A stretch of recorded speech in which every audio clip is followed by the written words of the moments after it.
And joining us now, Texas Governor-elect Greg Abbott, who is also the former Attorney General of Texas and a man who is well-versed in this issue. Congratulations on your election, sir, and welcome. Good to have you with us tonight. Thank you so much, Martha. So this My is going to be pleasure, on, thank you so much for being here. This is going to be on your plate in a very big way as you take office as governor of Texas. You saw the way that Governor Perry dealt with it. Do you expect that you're going to see a new surge of illegals trying to cross that border as the president considers executive action?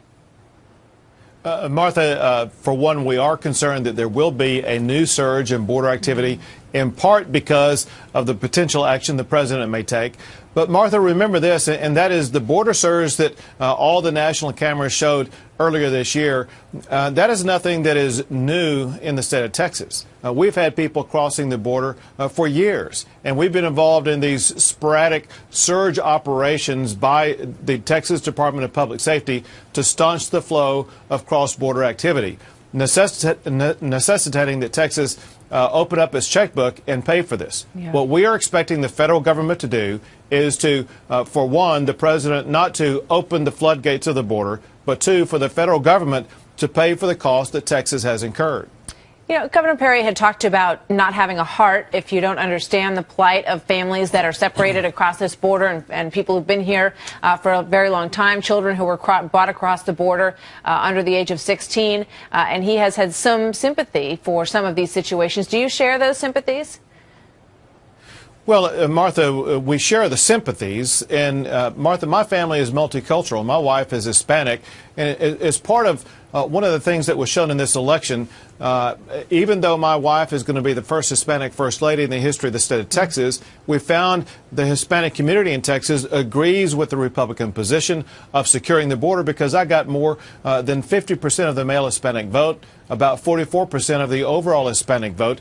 This is an issue that really resonates across the state of Texas. We embrace and support legal immigration in this country, but everyone wants to ensure that the broken immigration system caused by Washington, D.C.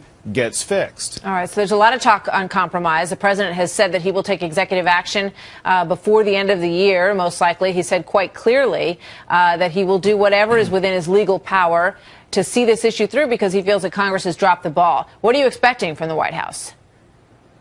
Well, Martha, most importantly, we're expecting the White House not to cross the line. There was a mandate that occurred on election night this year. It was a mandate that the American people are sick and tired of the president using executive orders to dictate a pathway inconsistent with America's values. And if the president crosses the line, he's going to see an overwhelming rejection of what he's trying to do. And so he better not overstep his authority. If he does, for one, of course, we'll be involved with another lawsuit against him. But for another, you can expect quite a strong pushback. And the right way to go about this.